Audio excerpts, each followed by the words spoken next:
Салам достор, сиздер менен кайрадан бул макала үстүндө жолугушуп амандашып жатканыма кубанычтамын. Демек сиз дагы, мен дагы бактылуу инсанбыз. Анткени бул күндү көрбөгөндөр канча.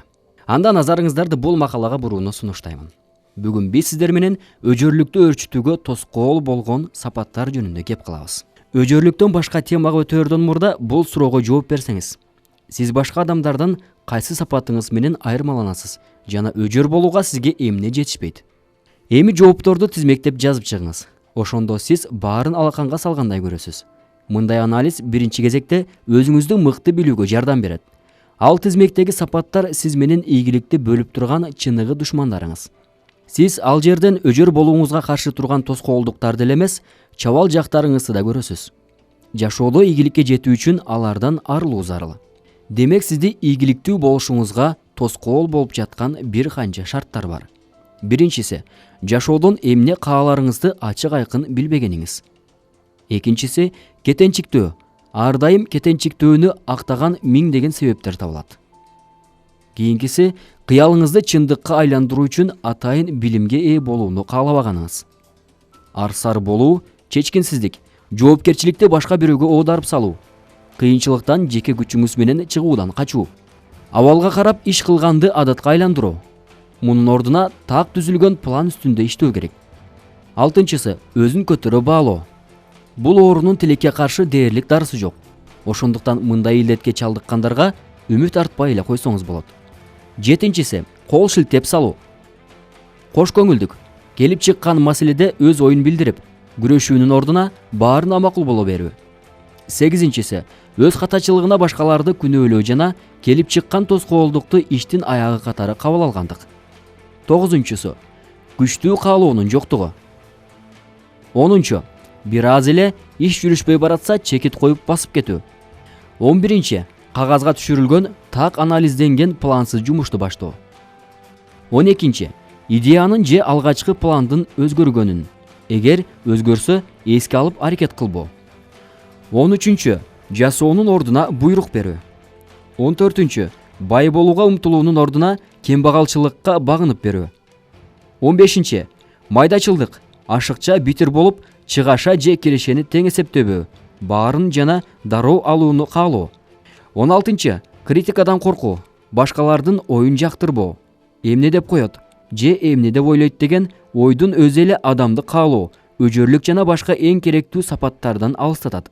Бул сапат тизменин эң башында туруп, чоң тамгалар менен жазылса да болот. Анткени ар бирибиздин аң сезимибизде өзүбүз байкабасак дагы бул нерсе бар.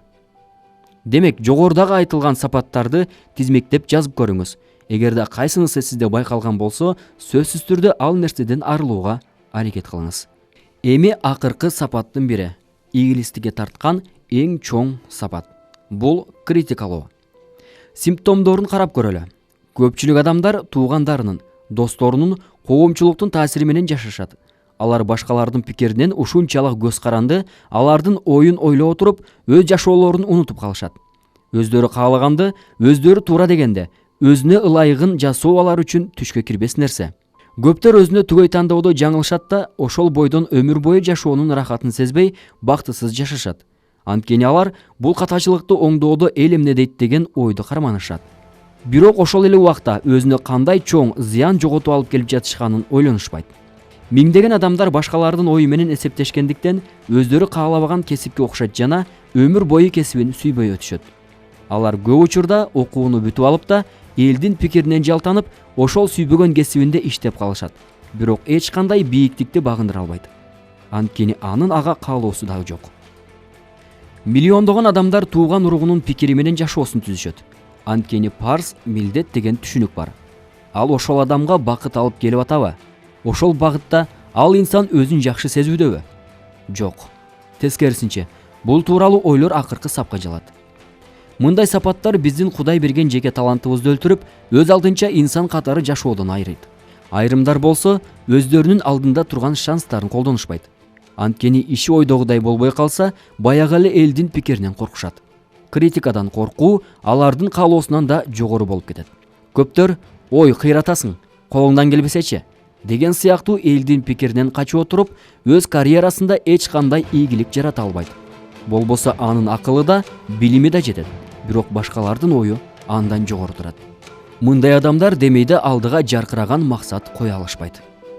Анын ордуна сиз мен өзүмдүн аракеттеримди толук көзөмөлгө алып, бул ойдон арылганга, өзүмдүн талантымды таптап, таланттуу инсандар менен, көрүнүктүү адамдар менен чогуу болууга аракет кылам деп чечим чыгарыңыз.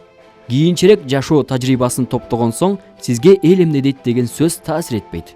Анткени сиздин алдыга койгон максатыңыз чоң. Идеяны өз ичиңизден бышырып, ары толгонуп, бери толгонуп жүргөн кезиңиз. Ошол мезгил идеянын жарык дүйнөгө келип жаткан учур эмеспи? Жашоодогу ар бир мүнөт анын жашап кетүүсүнө себепчи болушу мүмкүн да. Андыктан ал идеяны багып, чоңойтуп, өзүрүн көрүштө же болбосо башкалардын критикасынан коркуп өлтүрүп салышта сиздин колуңузда.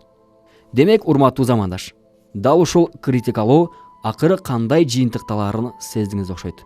Эл эмне дейт деген коркунучтан чыгып, дал ошол өзүңүздүн максатыңызга карай талпыныңыз. Анда ийгилик сиз менен болсун. Ал эми бул макала сизге жаккан болсо, канча балдык көрсөткүч менен баалайсыз? Макаланын түбүнө өзүңүздүн ой пикириңизди калтырыңыз. Жана дагы достор менен бөлүшүүнү унутпаңыз. Эгерде каналды биринчи жолу көрүп жатсаңыз, катталууну унутпаңыз.